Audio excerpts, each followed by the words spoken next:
Quotes. Continuing our coverage of the shutdown, Fox 44's political reporter Fred Childers details that some lawmakers are waiting to hear from Washington before heading back for a crucial vote.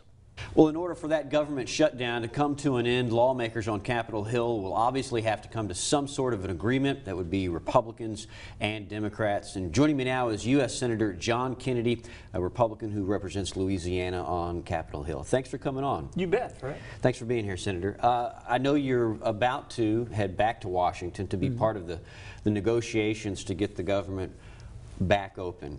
Where are you in those negotiations? We're not making progress, primarily because Mrs. Pelosi is running the show for the Democrats, and she said no funding for the wall. She's just basically said zero, none. And I think the reason is that she wants to be the new Speaker of the House, and she's worried that if she negotiates in good faith, some of her more liberal members will say, you know, we're not going to vote for you. Right. A lot of Republicans say that's she's taken a political stance, but the same charge is being leveled against President Trump.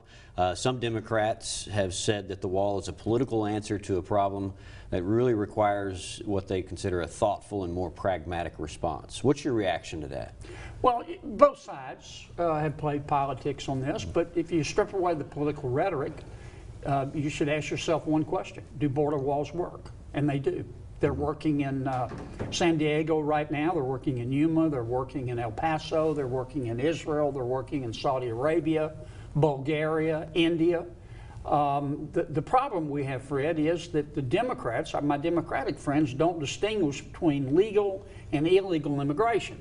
They basically think we shouldn't have border security. And if you disagree with them, you're a racist.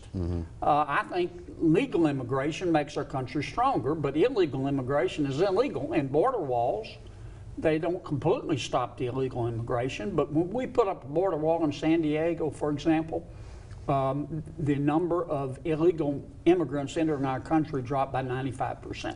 Now, some Democrats in the House, especially if they, if the new Democratic House takes control, they'll take up this issue, I believe, January 3rd. That's right. Some have said they're willing to offer President Trump $1.6 billion as opposed to his $5 billion that he wants. Would you vote for that?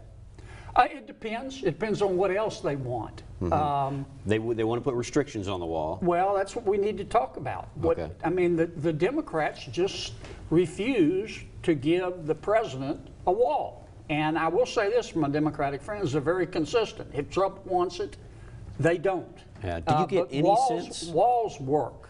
Do you get any sense from the Republican leadership in the House or the Senate that they're willing to come to some sort of compromise? Yeah. I mean, we've made offers. I think the president has offered, not the president himself, but the vice president's doing the negotiating, $2.5 billion, $3 billion. But again, Ms. Pelosi is calling the shots for the Democrats. Right. And I don't believe she will agree to a single solitary penny. If I've learned anything in D.C. in 2 years, I've learned that the thing that people want most up there is to keep their job. And she wants to be Speaker of the House. All right, well, we've run out of time. We're going to leave it there. Thank you, U.S. Senator John Kennedy, for coming on. Appreciate your time. Good luck. Thank you. For your local election headquarters, I'm Fred Childers. Fox